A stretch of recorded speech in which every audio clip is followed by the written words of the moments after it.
Assalamualaikum warahmatullahi wabarakatuh. Perkenalkan, nama saya Humaira Karisma Putri dengan NIM 210002008.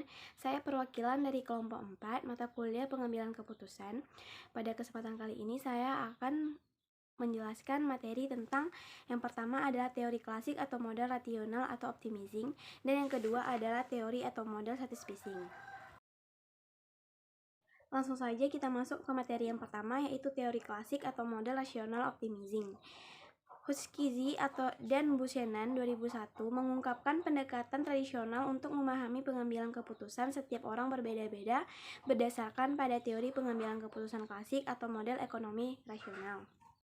Teori klasik berasumsi bahwa pembuat keputusan dapat memiliki dan dapat memperoleh dengan mudah informasi yang sempurna, termasuk nilai dari setiap hasil yang dapat diperoleh dari kemungkinan bahwa setiap alternatif akan menghasilkan hasil seperti yang ditetapkan.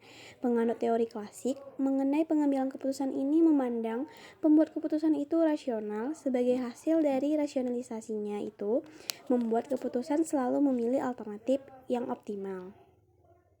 Sebab mengapa teori klasik cukup populer? Yang pertama adalah teori ini secara intuitif sangat menarik, menyodorkan satu gambaran yang menarik tentang bagaimana orang akan membuat keputusan.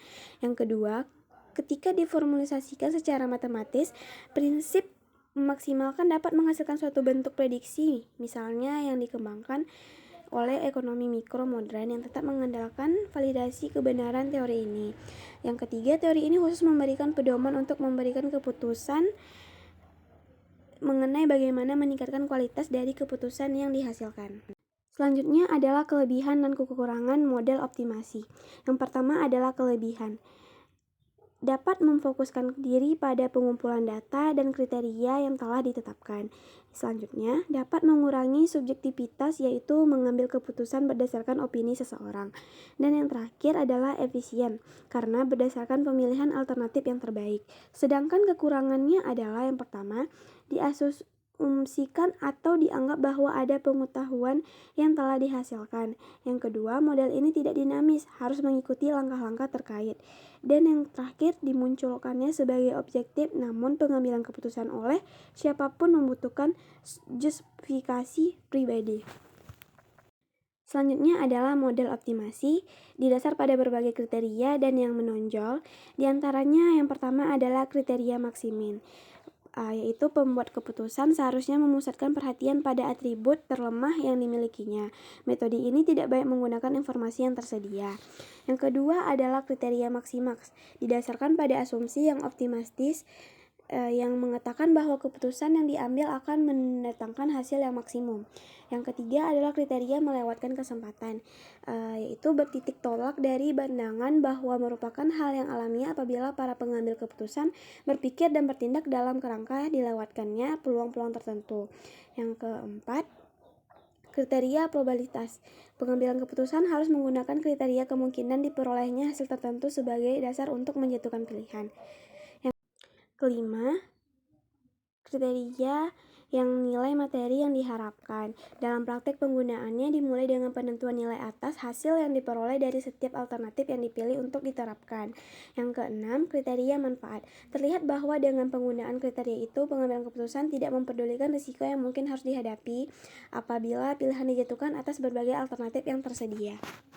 Selanjutnya, kita masuki materi yang kedua, yaitu teori atau model satisficing. Model satisficing berarti pengambilan keputusan memilih alternatif solusi pertama yang memenuhi kriteria keputusan minimal, dengan tidak berusaha untuk mengejar seluruh alternatif untuk mengidentifikasi solusi tunggal untuk memaksimalkan pengembalian ekonomi. Manajer akan memilih solusi pertama yang muncul untuk memecahkan masalah, bahkan jika solusi yang lebih baik diperkirakan akan ada kemudian. Model ini terdapat dua keyakinan. Yang pertama, ketidakmampuan pengambilan keputusan untuk menganalisis semua informasi. Yang kedua, pada tahap tertentu dalam proses pengambilan keputusan, timbul berbagai beban yang tidak dapat dipikul dalam bentuk waktu, uang, tenaga, dan prestasi dalam usaha memperoleh informasi tambahan. 4 cara membedakan model statis phishing dengan optimasi. Yang pertama, dalam menguji suatu tindakan yang akan diambil, hanya berapa atau bahkan hanya satu persyaratan yang dipertimbangkan. Yang kedua, berbagai alternatif diuji secara berurut dan apabila ditemukan satu alternatif yang dipandang memadai, usaha untuk mencari alternatif lain dihentikan.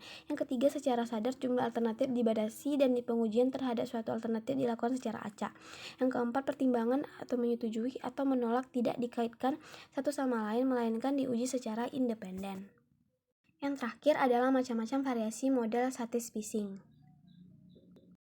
Yang pertama adalah ketentuan keputusan tunggal. Pendekatan ini sering dapat menarik untuk diterapkan terutama karena proses pengambilan keputusan berlangsung dengan cepat dan dengan hasil yang dapat diperhitungkan sebelumnya. Yang kedua adalah variasi eliminasi segi-segi tertentu. Bertitik tolak dari usaha penyimpitan terhadap pilihan dari berbagai alternatif yang mungkin dipilih. Dan yang terakhir adalah variasi implementasi. Berarti pemikiran dipusatkan pada pengurangan dampak berbagai kelemahan nyata dan yang harus segera dihadapi oleh organisasi. Baiklah, itulah penjelasan materi dari saya sebagai perwakilan kelompok 4. Lebih dan kurang saya mohon maaf. Assalamualaikum warahmatullahi wabarakatuh.